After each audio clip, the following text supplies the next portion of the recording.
आता पाहूयात टॉप 50.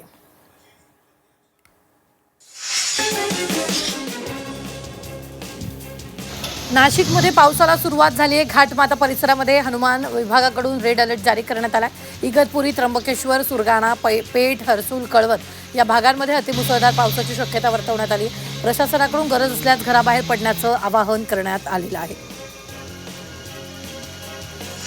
हवामान खात्याच्या अतिवृष्टीच्या इशाऱ्यानं पालघरमधील शाळांना सुट्टी जाहीर करण्याचे जिल्हाधिकाऱ्यांनी आदेश दिले. नदीकाठच्या गावांना सतर्क राहण्याचा इशारा देण्यात आला असून गरज नसल्यास घराबाहेर पडू नये असं आवाहन करण्यात आलं.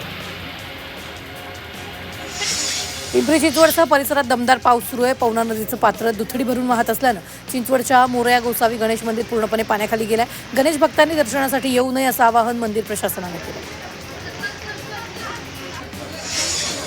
पुणे जिल्ह्याला मुसळधार पावसाचा इशारा देण्यात आलेला आहे. जिल्हा प्रशासनानं नागरिकांना अनावश्यक प्रवास टाळण्याचं आणि नदी नाले किंवा धबधब्यांच्या ठिकाणी न जाण्याचं आवाहन केलं.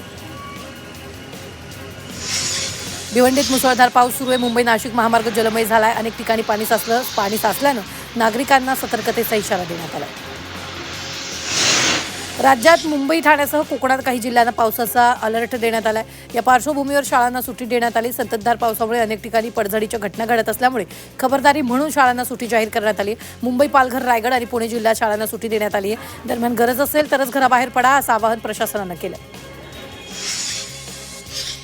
बदलापूर जवळील कोंडेश्वर इथं फिरण्यासाठी गेलेले 7 पर्यटक अचानक आलेल्या पुरात अडकले होते. मात्र बदलापूर अग्निशमन दलानं 2 ते 3 तास बचाव मोहीम राबवून या सर्व 7ही जणांची सुरक्षित सुटका केली आहे. प्रशासनानं दिलेल्या नियमांचं पालन करावं आणि अतिदुर्गम भागात जाणं टाळावं असं आवाहन अग्निशमन दलाच्या अधिकाऱ्यांनी केलं.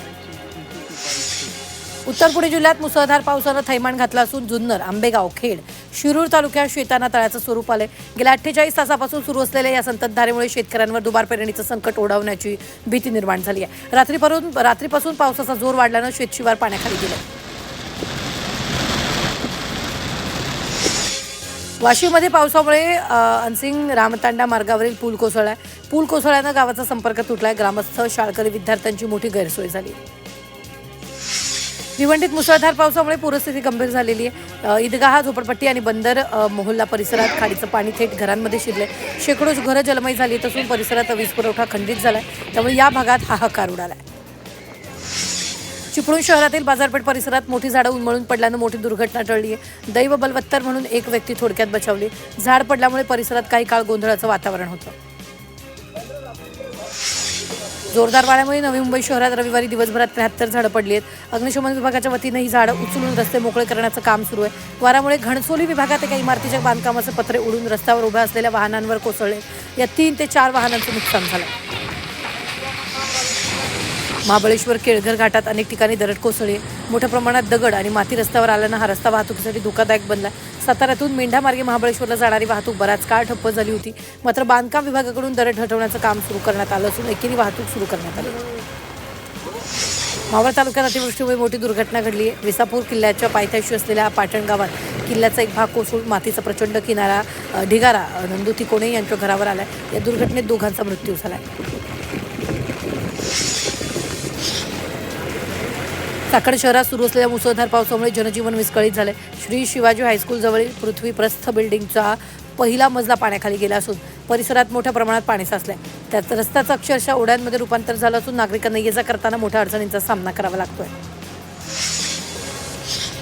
भोर तालुक्यात कंकवाडी दापकेघर येथील जिल्हा परिषद प्राथमिक शाळेत मुसळधार पावसामुळे ओढ्याचं पाणी शिरले. शाळेला आज सुट्टी असल्यानं कोणतीही जीवितहानी झाली नाही. ओढ्याचा संरक्षक कठड्यावरून पाणी ओसंडून थेट शाळेत घुसल्यास सुरू असलेल्या अतिवृष्टीमुळे शाळा जलमय झाली. गेल्या 3 ते 4 दिवसापासून सुरू असलेल्या मुसळधार पावसामुळे मुंबईला पाणी पुरवठा करणाऱ्या धरणांमधील जलसाठ्यात वाढ झाली. 7ही जलाशयांमधील एकूण पाणीसाठा हा 16.92% पोहोचलाय. मागील 24 तासात या 7ही धरणांमध्ये 3.73% पाणीसाठा वाढला. मुंबईला पाणी पुरवठा करणाऱ्या 7ही धरणांच्या पाणीसाठ्यात वाढ झाली. समाधानकारक पावसामुळे धरणांमधील उपयुक्त पाणीसाठा 13.19% इतका झालाय. पावसामुळे पाणीसाठ्यात समाधानकारक वाढ झाल्यास मुंबईकरांची पाणी कपातीतून सुटका होण्याची शक्यता आहे. पुण्यातील आळंदीमधील इंद्रायणी नदी पाणी पातळीत झपाट्यानं वाढ होते. इंद्रायणी नदीवरील सर्व पूल वाहतुकीसाठी बंद करण्यात आले. नदीपात्रात कोणीही उतरू नये असं आवाहन नागरिकांना नगर परिषदेकडून करण्यात आले. मराठवाड्यात धरणातील पाणीसाठ्याची स्थिती अद्याप चिंताजनक आहे. गोदावरी मराठवाडा बंधारे विकास महामंडळाच्या अहवालानुसार विभागातील 11 प्रमुख धरणांमध्ये केवळ 61.69 TMC उपयुक्त पाणीसाठा आहे. साताऱ्यात पावसाचा जोर कायम आहे. महाबळेश्वरमध्ये काल 473 मिमी पावसाची नोंद झाली. महाबळेश्वर, जावळी, पाटण, वाईत शाळांना सुट्टी देण्यात आली. कोयना धरणात मोठ्या प्रमाणावर पाण्याची आवक वाढली आहे. सांगलीच्या वारणा नदीच्या पाणलोट क्षेत्रात गेल्या 4 दिवसांपासून संततधार पाऊस पडतोय. त्यामुळे वारणा नदीच्या पाण्याच्या पातळीत झपाट्यानं वाढ झाली आहे. वारणा नदी दुथडी भरून वाहू लागली आहे, तर काही ठिकाणी वारणा नदीला पूरसदृश परिस्थिती निर्माण झाली आहे. वारणा नदीकाठच्या शेतात पाणी शिरलंय. बदलापुरात उल्हास नदीनं धोक्याची पातळी ओलांडली. सध्या उल्हास नदीचं पाणी 17.50 मीटरवरून वाहत आहे. या पार्श्वभूमीवर बदलापूर महानगरपालिकेची आपत्कालीन यंत्रणा सज्ज झाली. आपत्कालीन स्थिती उद्भवल्यास जवळपास 12,000 लोकांच्या निवासाची आणि जेवणाची व्यवस्था पालिकेमार्फत करण्यात आल्याची माहिती मुख्याधिकारी मारुती गायकवाड यांनी दिली. रत्नागिरीजवळच्या पानवळी इथं एकाच धबधब्यातून प्रवाहित झालेले 3 धबधबे पर्यटकांचं लक्ष वेधून घेत आहेत. या फेसाळणाऱ्या धबधब्याचा आनंद घेण्यासाठी मोठ्या प्रमाणावर पर्यटक दाखल होत आहेत. 100 ते 125 फुटांवरून कोसळणाऱ्या पानवल धबधबा अत्यंत सुरक्षित मानला जातो. देशाच्या आर्थिक प्रगतीतील उद्योन्मुख केंद्रांमध्ये संभाजीनगरनं स्थान मिळवलंय. टाटा सन्स रिसर्च यांच्या 2025-26 या अहवालात सरासरी वार्षिक कौटुंबिक उत्पन्नाच्या निकषावर संभाजीनगरनं देशातील 100 शहरांमध्ये 20वे स्थान पटकावलंय. नाशिकमध्ये भाज्यांचे भाव कडाडलेत. निम्म्या भाज्या किलोला 100 किंवा 120 रुपयांपर्यंत आहेत. पावसाळ्यात खास चहामध्ये टाकण्यासाठी वापरण्यात येणारं आलं तब्बल 140 रुपयांनी महागलंय. वाशीमध्ये तरोटा या पौष्टिक रानभाजीला मागणी वाढली आहे. कॅल्शियम, लोह आणि इतर पोषक घटकांनी समृद्ध असलेली ही नैसर्गिक रानभाजी खाल्ल्यास आरोग्यास लाभदायक ठरते, असं समज असल्यानं या रानभाजीला ग्रामीण भागासह शहरात मोठ्या प्रमाणात मागणी आहे. पुण्यात यंदा वारकऱ्यांसाठी एअर अँब्युलन्स उपचारासाठी आणण्यात येणार आहे. वारी दरम्यान लाखो वारकऱ्यांना तातडीची आरोग्य सेवा उपलब्ध करून देण्यासाठी यंदा प्रथमच गंभीर रुग्णांसाठी एअर अँब्युलन्सची सुविधा उपलब्ध करण्यात येणार आहे. छत्रपती संभाजीनगर जिल्हा बँक निवडणुकीत महायुतीच्या पॅनलनं 20 पैकी 19 जागांवर विजय मिळवत निर्विवाद वर्चस्व सिद्ध केले. मात्र बँकेच्या अध्यक्षपदावरून महायुतीतील भाजप आणि शिंदे सेनेतच रस्सीखेच रंगण्याची चिन्ह आहेत. अध्यक्षपदावर आपला संचालक विराजमान करण्यासाठी पक्षानं रणनीती आखण्यास सुरुवात केली. संत नामदेव महाराजांच्या पालखीचं पंढरपूरकडे प्रस्थान झालंय. संत नामदेव महाराजांच्या पालखीचा रिंगण सोहळा हिंगोलीत होणार आहे. यंदा पालखीचं 31वं वर्ष असून या पालखीत मोठ्या संख्येनं वारकऱ्यांसह महिला देखील सहभागी झाल्या. वाशिममध्ये काटेपूर्ण अभयारण्यात कुरण विकास मोहिमेला सुरुवात झाली. या उपक्रमांतर्गत हरण, चितळ, सांबर यांचं प्रमुख खाद्य असलेल्या मार्वेल गवताची लागवड करण्यात येते. उपक्रमामुळे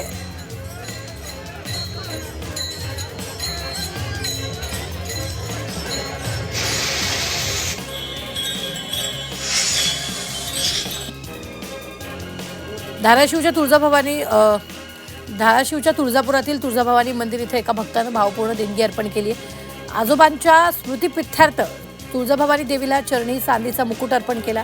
तुळजाभवानी मंदिर संस्थानं ही देणगी अधिकृतरित्या स्वीकारून देणगीची नोंद केली आहे.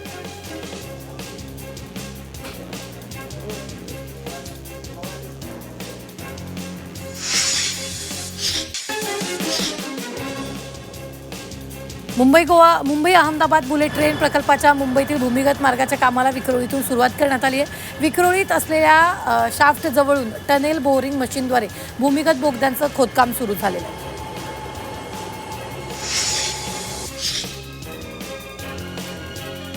मुसळधार पावसामुळे मुंबईत इंडिगोची 4 उड्डाणं रद्द करण्यात आली, तर विविध विमान कंपन्यांची 13 विमानं अन्य विमानतळाकडे वळवावी लागली आहेत.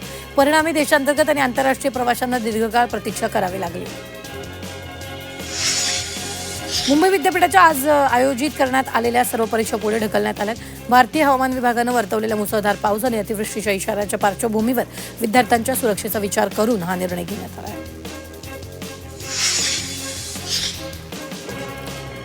वाशिमच्या तांदळी शेवई शिवारात वन्य प्राण्यांचा धुमाकूळ वाढलाय.